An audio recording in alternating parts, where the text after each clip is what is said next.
Oh. J'ai préféré de faire cette vidéo aujourd'hui aux frontières, car c'est ici qui est la frontière entre les vivants et les morts. La tombe nous appelle chaque jour. Venez vers moi. Je suis la maison de l'obscurité. Je suis la maison des insectes. Je suis la maison qui est que tu vas rester seul, abandonné. La maison dont aujourd'hui les mêmes politiciens, les hommes forts, les hommes riches, les religieux, quand ils sont couchés ici, ils ont été mangés par des insectes. Et ces insectes-là vont être mangés par d'autres insectes. Et ils vont rester que des os. À quoi ça sert ta vie aujourd'hui, toi mon frère qui suit cette vidéo, qui te dit tu es beau, tu es grand, tu as de l'argent, tu as la force, tu as la puissance. Wallahi, ta puissance va terminer ici. Ta grandeur va terminer ici. Ta beauté, ça va terminer ici. Et qu'est-ce que tu vas avoir comme échange si tu n'avais pas la place envers Allah subhanahu wa ta'ala? Où sont les jeunes? Où sont les jeunes musulmans aujourd'hui? Où est-ce qu'on a mis la dignité et la fraternité des jeunes musulmans aujourd'hui? Quand on nous parle que on doit laisser la musique, et beaucoup de jeunes musulmans, des non-musulmans vont dire la musique, c'est la viande, l'esprit de la vie. Regardez aujourd'hui dans le monde, regardez dans les hôpitaux, combien de musulmans vous allez trouver avant sa mort de réciter la kalima shahada, de dire La ilaha illallah Muhammadur Rasulullah. Combien? Il y a des gens qui sont nés jusqu'à sa mort, il n'a jamais croisé quelqu'un qui récite la kalima shahada avant sa mort.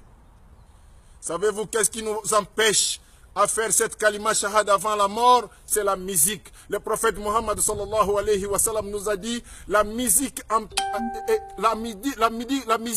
fait agrandir l'hypocrisie dans le corps comme l'eau fait grandir les arbres. Raison pour laquelle aujourd'hui les jeunes musulmans et les non-musulmans ne peuvent même pas réciter la kalima shahada avant leur mort. Allahu Akbar. On est en train de chercher la paix, on cherche la vie, on cherche la miséricorde, on cherche ça dans quoi? Dans le haram. On est en train de chercher la paix dans le haram, dans les zina, dans le vol, dans le bois de nuit, dans tout cela on cherche l'amour d'Allah et la paix. Mais on ne va pas les trouver là-bas, ça ne se trouve pas là-bas, toute la paix qu'on cherche, la paix du cœur. Va demander les politiciens qu'ils ont pris de l'argent de l'État, qu'ils ont volé, qu'ils ont acheté des immeubles. Wallah, ils n'ont jamais trouvé la paix dans tout ce qu'ils ont acheté, dans toutes les limousines qu'ils ont achetées. Va regarder les hommes riches qui ont gagné de l'argent dans les chemins haram. Tu vas leur demander, ils ont la paix, ils n'ont pas la paix, wallahi. Pour avoir la paix, ils doivent boire, ils doivent courtiser des femmes, ils doivent faire ceci, cela pour avoir la paix. Et aujourd'hui, je vous invite, mes très chers frères et sœurs dans l'islam, je vous invite la paix. La paix, vous allez le trouver. Venez vers Allah subhanahu wa ta'ala, c'est là où seulement vous allez trouver la paix. La paix du cœur, ça se trouve seulement que dans l'adoration d'Allah, dans la prosternation d'Allah, dans écouter le bayan, dans écouter les prédications, de faire beaucoup de zikri. Tout ce qui est fait pour Allah, suivez ça, wallahi, vous aurez la paix. Aujourd'hui, on va voir les jeunes filles qui s'habillent n'importe comment, alors que ta maman, on l'a trouvé pas. Le jour ton papa a trouvé ta maman, il l'a pas trouvé avec une mini-jupe. Il l'a trouvé avec une pagne. Mais aujourd'hui, tu vas trouver, les jeunes aujourd'hui, ils sont là. Ils sont là de se faire les mini-jupes pour que l'homme court derrière lui. L'homme qui t'a trouvé dans le péché, dans les zina, il va te laisser aussi dans les zina. Au moins qu'une déception se fait de la part d'Allah subhanahu wa ta'ala. Toi, les jeunes garçons, mon fils, mon ami, mon petit frère, depuis que tu as baissé ton pantalon sous tes fesses, tu ne veux pas les faire soulever. Pourquoi? Qu'est-ce qui se passe? À qui tu veux montrer tes fesses? À qui tu veux montrer ton dos? Je suis un garçon, je n'aurai pas envie de toi. J'aurais envie d'une femme. Mais pourquoi toi tu veux me montrer tes fesses? Ce qui veut dire, Tu as mauvaise intention. Tu veux montrer les gens, les garçons de fesses qui sont des PD pour courir derrière tes fesses.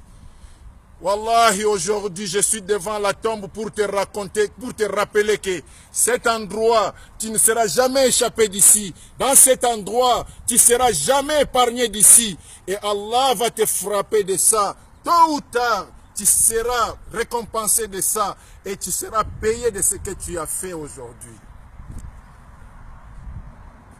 Mes très chers frères, si vous n'avez même pas peur d'Allah subhanahu wa ta'ala, je vous rappelle votre Dieu qui est la mort. Aujourd'hui, regarde combien de musulmans sont couchés ici.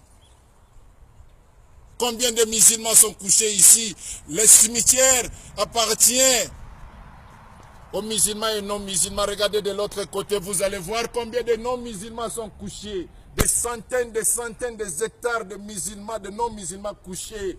Et tous ces gens-là, ils étaient dans les cités. Ils avaient des maisons, ils avaient des foyers, ils avaient tout. Mais ils ont tout laissé, ils sont là. Wallahi, je vais vous dire à 18 h quand tu viens dans le cimetière, tu ne peux pas